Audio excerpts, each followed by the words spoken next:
did your hunger come from? I had nothing, bro. Yeah, but a lot of people have nothing. What was different about your hunger? I saw people that were not as smart as me, Mhm. unfit, spiritually dead, crushing it in life.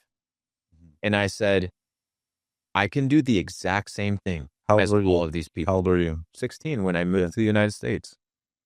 Argentina, unfortunately, has a very broken mindset when Mhm. it comes to self-development, when it comes to leveling up. Argentine people have a broken mindset when it comes to wealth.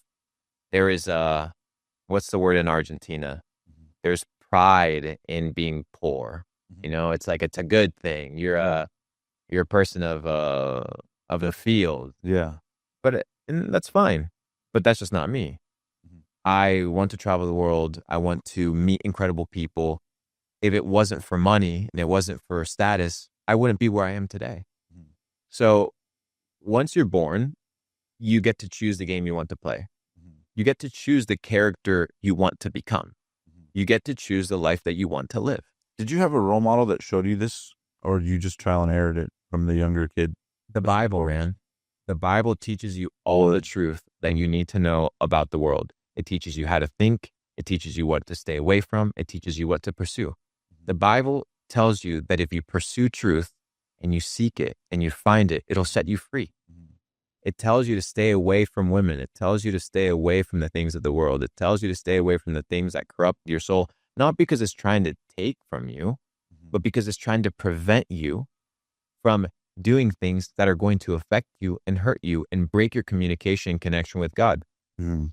So if life is about pursuing and finding truth, why do we work?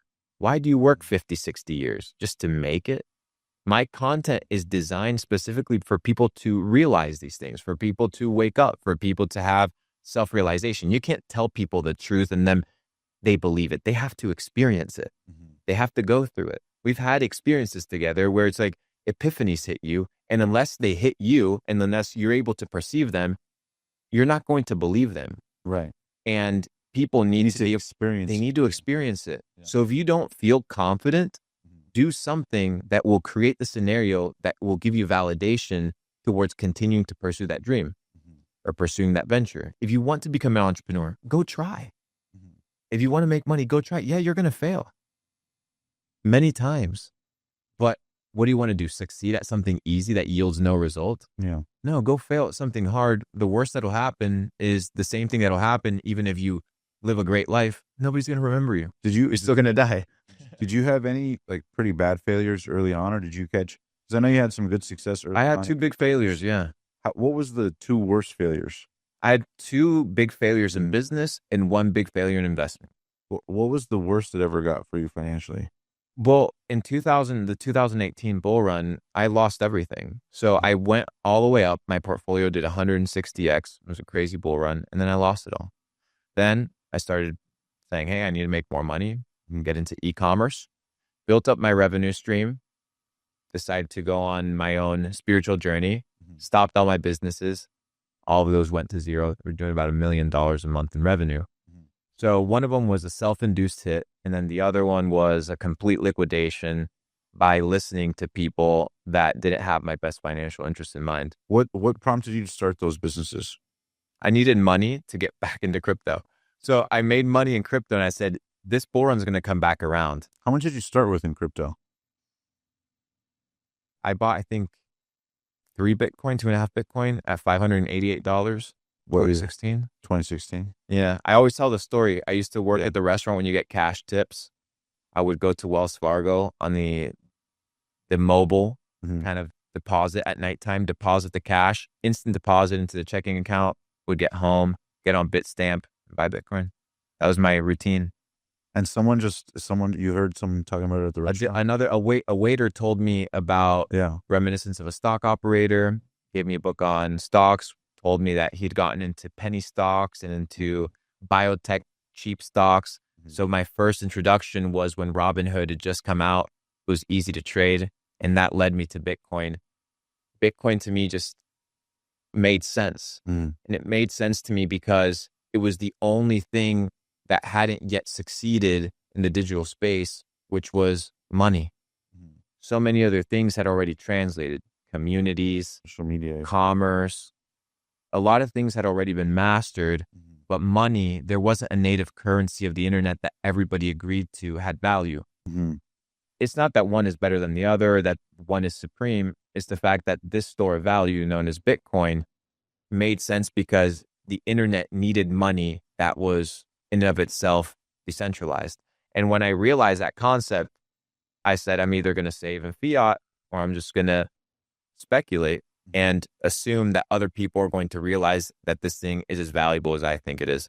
And it turned out pretty well. When you started doing it, did you invest in other coins as well? It's funny. Yeah. The second coin I actually invested in is XRP. I get grilled Ripple. sometimes by the XRP community. I mean, I was an XRP fan for the first 2 bull runs, but it's not that I don't love XRP or that I have anything against it. It's a simple fact that I don't think it's going to hit the price targets, the imaginary price targets that the conspiracy theorists have. And that's it. Over the last couple of years, there have been other opportunities that have been able to yield better returns. And I think now they're in a different situation. Last administration with Biden, they were a little bit off because they got hit with the lawsuit with the SEC. Now, I think they're lobbying a lot better. But once again, it's about highest leverage opportunity. What about ETH? I bought my first ETH. The lowest I bought ETH was between $80 to $100. Market crash of 2020. I think it's 2020. I don't even know at this point. And it was like $200 in the bull run of 2017. But once again, ETH has been nothing but a disaster over the last couple of years, and you have better competitors coming that have a lot more attention. And ultimately, this technology is about adoption. And you can only hold confidence so long before people just decide to run off. And it all comes down to adoption. And I just don't think Ethereum right now is doing what it's supposed to be doing. So people are jumping to Solana and looking for other alternatives. Why do you think most people, like when they invest in crypto, don't kind of do as well as others? Like, for example, what makes your discernment so good, or better, I should say? What makes your discernment better than most at making, even meme coin or crypto plays? There's 5 stages in crypto where you can get your information, or you can get your access, or where you can research.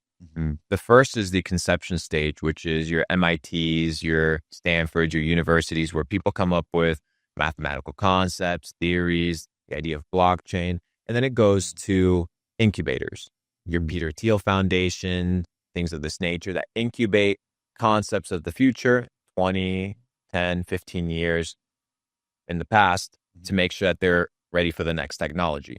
Then you have your big VC firms, you have your big banks that do the big push to then get into retail. But before it gets into retail, it hits the news. So it's the big influencers, it's the television, and then finally it's retail. Retail always gets the last end of the information. Most of the people are retail. Your goal is to move over as much as possible, and that comes down to the network and the groups of people that you associate with and the people you hang out with. If you're at the universities, if you're hanging out at the think tanks, you're going to get access to different opportunities, understanding of innovations of the future, and you're going to get access to better deals. If you're buying something that's already on Binance, that's the last stop. It's not the first stop. It's the last stop. Do you have people whose advice you trust, or do you usually trust your own discernment more than anything? I listen to a lot of people, but once again, you take people's ideas and you filter it through your own, and you decide, is this a good play? Because at the end of the day, what makes a good play, Luke Belmar? Risk reward ratio. You can lose a trade. And I'm not a trader. I like to invest. Trading stresses me out. I'm not a trader. I like to invest. I've always succeeded at investing. So when I buy Bitcoin, I'm holding it. When I buy Ethereum, I'm holding it. When I buy Solana, I'm holding it. When I buy Jupiter, I'm holding it. All these things I want to hold because there's a reason why I was convicted to buy it in the first place. I'm not trying to make money. I have money. I'm trying to grow that portfolio.